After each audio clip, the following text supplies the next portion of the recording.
ఆంధ్రప్రదేశ్లో బిజినెస్కి సంబంధించి ఇవాళ 5 ఆసక్తికరమైన డెవలప్మెంట్స్ ఉన్నాయి. మీరు వీటన్నిటిని వివరంగా కావాలి అంటే pizzaandhra.comలో చదువుకోవచ్చు. నేను ఈ వీడియోలో క్లుప్తంగా వాటి గురించి మాట్లాడతాను. ఫస్ట్, ఇవాళ చంద్రబాబు నాయుడు గారు ఎంతో కాలంగా ఎదురు చూస్తున్నటువంటి రాయలసీమ స్టీల్ ప్లాంట్ పనులను ప్రారంభించబోతున్నారు. Sajjan Jindal company, JSW Jindal south west అనే కంపెనీ వాళ్ళు దీన్ని టేకప్ చేశారు. చాలా కాలంగా దీని గురించి మాట్లాడుతున్నాం. ఇప్పటికీ 3 సార్లు శిలాఫలకాలను ఆవిష్కరించారు. 4వసారి ఇప్పుడు భూమి పూజ చేస్తున్నారు. కానీ ఈసారి మాత్రం పనులు మొదలవుతున్నాయని చెప్పడానికి అన్ని సూచనలు ఉన్నాయి. ఎందుకంటే దానికి తగిన ఏర్పాట్లు జరిగినాయి. సున్నపరాళ్లపల్లెలో ఇవాళ చంద్రబాబు నాయుడు గారు అలాగే JSW అధినేత సజ్జన్ జిందాల్ కలిసి ఈ భూమి పూజ కార్యక్రమంలో పాల్గొంటున్నారు. దాని గురించి వివరాలు గతంలోనే బిజాంధ్రాలో ఇచ్చాను, చాలా వివరంగా వీడియో కూడా చేశాను యాక్చువల్గా. ఇక రెండవ డెవలప్మెంట్, రిషికొండ ప్యాలెస్ గురించి చాలా కాలంగా మాట్లాడుతున్నాం. దాన్ని జగన్మోహన్ రెడ్డి గారు కట్టారు 450 కోట్ల రూపాయలతో. ఏం చేయాలో అర్థం కాలేదు. దానికి మంత్రివర్గ కమిటీలను వేశారు, చాలా కాలం పాటు చర్చలు జరిపారు. ఆ చర్చలో కొలిక్కి రాలేదు ఈ మధ్య వరకు. తాజాగా ఏమిటంటే డెవలప్మెంట్, దీన్ని లీజ్కి ఇవ్వాలి అని చెప్పి నిర్ణయించారు. అంటే హాస్పిటాలిటీ రంగంలో ఉన్నటువంటి సంస్థలకి. అందుకోసం ఇప్పుడు తాజాగా బిడ్స్ ఇచ్చారట. మీరెవరైనా కావాలంటే లీజ్కి తీసుకొని దీన్ని ఆతిథ్య రంగంలో ఎట్లా కావాలంటే అట్లా వాడుకోవచ్చు. ఈ రిషికొండ ప్యాలెస్ని రిషికొండ మీద 9.8 ఎకరాల్లో కట్టారు. అది కాకుండానట 1200 స్క్వేర్ యార్డ్స్ వేకెంట్ ల్యాండ్ కూడా ఉంది, అది కూడా ఇస్తారట. అలాగే ఎవరైతే సక్సెస్ఫుల్ బిడ్డర్ ఉంటారో వాళ్ళు 4800 స్క్వేర్ మీటర్ల వరకు G+1 బిల్డింగ్స్ అదనంగా కట్టుకోవడానికి కూడా అవకాశం ఇస్తారట. సో జూలై 10 లోపల ఈ ఇంట్రెస్టెడ్ కంపెనీలన్నీ కూడా వాళ్ళ ప్రపోజల్స్ని పంపించవచ్చు అని చెప్పి ఈ బిడ్ని ఆహ్వానించారు. ప్రస్తుతానికైతే కొన్ని ప్రముఖ హోటల్ చైన్స్, తాజ్ ఒకటి, లీలా అనే కంపెనీ ఒకటి, అట్మాస్ఫియర్ కోర్ అనేవాళ్ళు, వీళ్ళంతా కూడా దీని పట్ల ఆసక్తి చూపించారు అని చెప్పి వార్తలు. ఏదేమైనా కూడా ఈ రిషికొండ ప్యాలెస్ని ఏదో రకంగా సద్వినియోగం చేయడం అనేది ఇంపార్టెంట్. ఈ మధ్యనే మనం ఆంధ్రప్రదేశ్లో గోల్డ్ రిజర్వ్స్ ఉన్నాయి, వాటి తవ్వకాలు మొదలైనవి అని చెప్పి చదివాం. దాని గురించి కూడా pizzaandhra.comలో మంచి ఆర్టికల్ ఉన్నది. జొన్నగిరిలో ఈ ఎక్స్ప్లోరేషన్ జరుగుతోంది. ఇప్పుడు తాజాగా ఆంధ్రప్రదేశ్ రాష్ట్రంలో 14 చోట్ల ఈ బంగారు ఖనిజం నిల్వలు ఉన్నట్టుగా అంచనా వేస్తున్నారు. ఇది చాలా పెద్ద ప్రాసెస్. జస్ట్ అంచనా వేయగానే ఏమీ కాదు. అంచనా వేసిన తర్వాత 4 దశలు ఉంటాయట ఎక్స్ప్లోరేషన్కి. ఆ 4 దశల్లో ఆ చివరి దశలో కానీ యాక్చువల్గా ఉన్నట్టు లెక్క కాదు.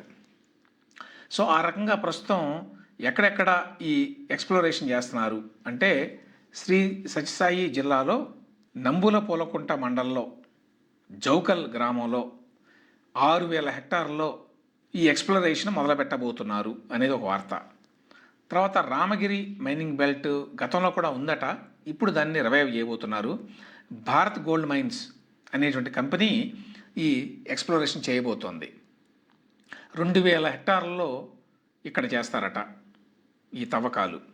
అదేవిధంగా జియోలాజికల్ సర్వే ఆఫ్ ఇండియా వాళ్ళు బొక్సంపల్లి గ్రామంలో రొద్దం మండలం అట ఇది, అక్కడ 1740 హెక్టార్లలో ఎక్స్ప్లోరేషన్ చేయబోతున్నారు ఈ బంగారు గనుల కోసం.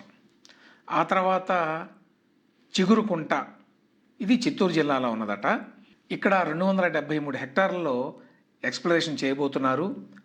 2.2 మిలియన్ టన్స్ ఆఫ్ గోల్డ్ ఇక్కడ ఉన్నది అని చెప్పి అంచనా. ఈ చిగురుకుంటలో మైనింగ్ కనుక మొదలైతే 600 నుంచి 1000 కేజీల గోల్డ్ ఏడాదికి ఉత్పత్తి చేయొచ్చట. ఇది కాకుండా ఆల్రెడీ జొన్నగిరిలో బంగారాన్ని తవ్వుతున్న విషయం తెలుసు. జొన్నగిరిలోనట 1 టన్ను ఓర్ అంటే ఖనిజాన్ని తవ్వితే అందులో 1.5 గ్రాముల బంగారం వస్తుందట, చివరికి ఎక్స్ట్రాక్ట్ చేస్తారనమాట. మొత్తంగా ఏమిటంటే 15,000 కిలోల గోల్డ్ ఇక్కడ ఉన్నది అని చెప్పి అంచనా ఈ జొన్నగిరిలో. సో ఆ రకంగా ఆంధ్రప్రదేశ్లో 14 చోట్ల ఈ బంగారు ఖనిజం కోసం ఎక్స్ప్లోరేషన్ జరుగుతోంది. వీటిలో చివరికి ఎన్ని చోట్ల యాక్చువల్గా నిల్వలు ఉన్నాయి, అవి తవ్వకానికి అనుకూలంగా ఉన్నాయి అనేది ఈ ఎక్స్ప్లోరేషన్ పూర్తయితే కానీ తెలియదు. కానీ మొత్తంగా ఏమిటంటే ఎంతో కొంత ఇక్కడ బంగారం ఖనిజాలు నిల్వలు కనుక ఉంటే అది ఆంధ్రప్రదేశ్ ఎకానమీకి ఆర్థిక వ్యవస్థకి ఉపయోగపడుతుంది. ఇవాళ మరొక బిజినెస్ వార్త ఏమిటంటే ఢిల్లీలో కొత్తగా ఏపీ భవన్ కట్టబోతున్నారు. ఆల్రెడీ ఆంధ్రప్రదేశ్ భవన్ అనేది ఉండేది ఢిల్లీలో ఎంతో కాలంగా. అది చాలా పాపులర్ కూడా యాక్చువల్గా. అయితే ఈ రాష్ట్ర విభజన తర్వాత మరి పంచుకున్నారు కదా విభజన. దానికి తోడు ఎంతో కాలమైంది కట్టి దాని మెయింటెనెన్స్ సరిగ్గా లేక అది దాదాపుగా పాడుపడిపోయింది. సో కొత్తగా ఇప్పుడు కట్టాలని చెప్పి నిర్ణయించారు. ఇప్పుడు 105 కోట్ల ఖర్చుతోటి ఏపీ భవన్ కట్టబోతున్నారు. చూడడానికైతే చాలా బాగా డిజైన్ చేశారు ఈ కొత్త ఏపీ భవన్ని. ఎన్బిసిసి వాళ్ళు కడతారట, నేషనల్ బిల్డింగ్స్ కన్స్ట్రక్షన్ కార్పొరేషన్. ఇది గవర్నమెంట్ ఆఫ్ ఇండియా వాళ్ళది. వాళ్ళు కట్టబోతున్నారు. 2.49 లక్షల స్క్వేర్ ఫీట్లో కట్టబోతున్నారు. ఇది ఆంధ్రప్రదేశ్కి రాజధానిలో గుర్తు, దేశ రాజధానిలో ఒక గుర్తుగా ఉంటుంది. ఇది ఆ రకంగా దానికి సింబాలిక్ వాల్యూ ఉంటుంది. అందువల్ల దాన్ని బాగా ఒక ఐకానిక్ బిల్డింగ్గా కట్టాల్సిన అవసరం ఉంది. ఇక్కడ డిజైన్ చూస్తే మాత్రం బాగానే కడతారు అనేటువంటి భావన కలుగుతుంది. ఓన్లీ ప్రాబ్లం ఏంటంటే ప్రభుత్వంలో బ్రహ్మాండంగా కడతారు, బోల్డ్ డబ్బులు ఖర్చు పెడతారు, కానీ మెయింటెనెన్స్ ఉండదు సరిగా. అందువల్ల చాలా తొందరగా ప్రమాణాలన్నీ దిగజారిపోతాయి అక్కడ. అంటే ఆ రూమ్స్, వాటి మెయింటెనెన్స్. ప్రధానంగా ఈ రాష్ట్రం నుంచి వెళ్ళేటువంటి అధికారులు ఉంటారు ఎక్కువ, రాజకీయ నాయకులు ఉంటారు ఎక్కువ. నిజానికి రాష్ట్రం నుంచి వెళ్ళేటువంటి ప్రజలకు కూడా అక్కడ ఇవ్వాలి, కానీ దానికి మళ్ళీ పలుకుబడి ఉంటే కానీ కావు. ఏదేమైనప్పటికీ ముఖ్యమంత్రులు, మంత్రులు ఎవరు వెళ్ళినా, ఎవరు ప్రెస్ మీట్లు పెట్టినా ఆంధ్రప్రదేశ్ భవన్లోనే ఉంటారు కాబట్టి దాన్ని ప్రెస్టీజియస్గా కట్టాల్సిన అవసరం అయితే ఉంది. ఇక చివరిగా ఇవాళ ఈ రాయలసీమ స్టీల్ ప్లాంట్తో పాటు మరొక కంపెనీ కూడా భూమి పూజ జరగబోతోంది. ఇది ఎక్కడ అంటే కుప్పంలోనే, చంద్రబాబు నాయుడు గారి నియోజకవర్గంలోనే గుడుపల్లెలో. ఇదేమిటంటే మనకి ఎలక్ట్రిక్ వెహికల్స్లో లిథియం అయాన్ బ్యాటరీలు ఉంటాయి. ఆ బ్యాటరీల తయారీ కోసం క్యాథోడ్ అనే పదార్థాలు ఉంటాయట. ఆ క్యాథోడ్ పదార్థాల ఉత్పత్తి ఇక్కడ జరగబోతోంది. NPSPL advanced material private limited company వాళ్ళు యూనిట్ని పెడుతున్నారు. దీన్ని యాక్చువల్గా మహారాష్ట్రలో పెట్టాలని చెప్పి ఇంతకుముందు నిర్ణయం అయింది. కానీ చంద్రబాబు నాయుడు గారి ప్రభుత్వం మళ్ళీ చొరవ తీసుకొని మహారాష్ట్రలో అంతకుముందు ఏర్పాటు చేయాలని చెప్పి అనుకున్నటువంటి ఈ కంపెనీని ఏపీకి తీసుకొచ్చారు. ఏపీలో చాలా అనుకూలతలు ఉన్నాయి. ఈ అనుమతుల మంజూరు చాలా ఫాస్ట్గా ఉంటుంది. స్పీడ్ ఆఫ్ డూయింగ్ బిజినెస్ అని చెప్పి అంటున్నారు కదా సింగిల్ డెస్క్ విధానంలో. దానివల్ల దాంతోపాటు చాలా కన్సెషన్స్ కూడా ఇస్తోంది ఇప్పుడు ఏపీ ప్రభుత్వం.